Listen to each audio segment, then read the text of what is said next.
Mohammed Edel, welcome to our program. How close is the front line coming to you now?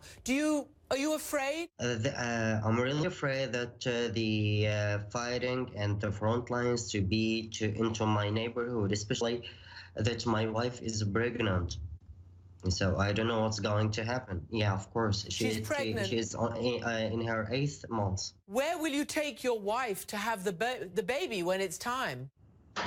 Maybe to some clinics or to somebody who is somebody who can help her to deliver or to give birth to our new baby, to our first baby, because it's the first baby that I will have. And something I'd like to tell you today, my house has been targeted.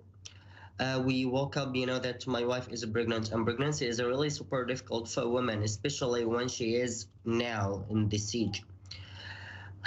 We wake up, she was very scary. She was very afraid that she might be killed because of the shelling that has targeted our building that we are living in.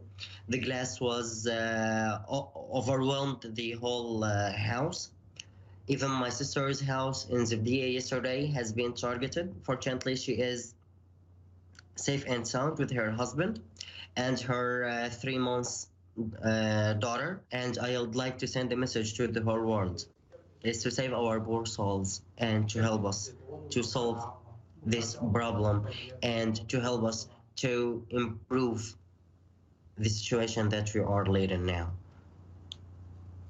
Just save our souls. Yes, save your souls. That's a very, very heartfelt message, and we'll get it out there for you tonight. Especially in Aleppo, we don't have less than 250,000 people are living here. Most of them are civilians. The income of a family is not more than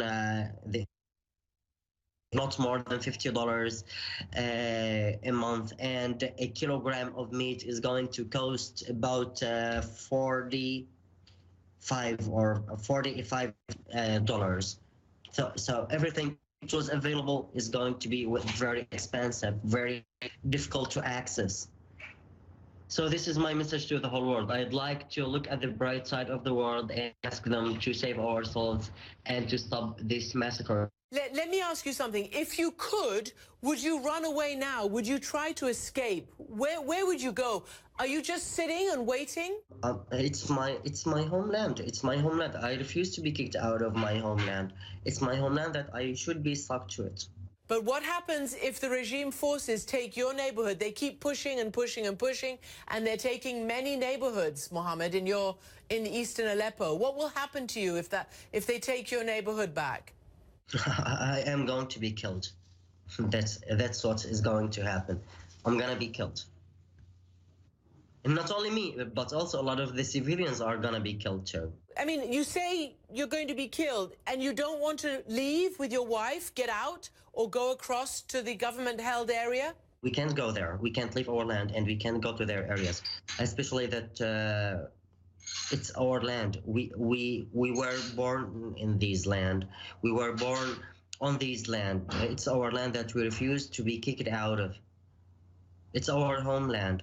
We're looking at some video that has been shot for us in Eastern Aleppo today, and it looks very bleak. There doesn't look like much out there in terms of food, in terms of any kind of provisions. And what about the water? Is the water healthy at least? Is it clean? No, unfortunately, it's not clean. People here depend on the water of wells, which is usually full of bacteria. They depend on this water. They need to drink water, but they don't have any alternative situation. That is why they depend on this undrinkable water, and that's only for use, not for drinking. But they are drinking it, unfortunately. Well, it's full of bacteria. It can cause so many diseases. And so they're getting sick off that. But they don't have any other solution. Thank you very much for joining us, Mohammed.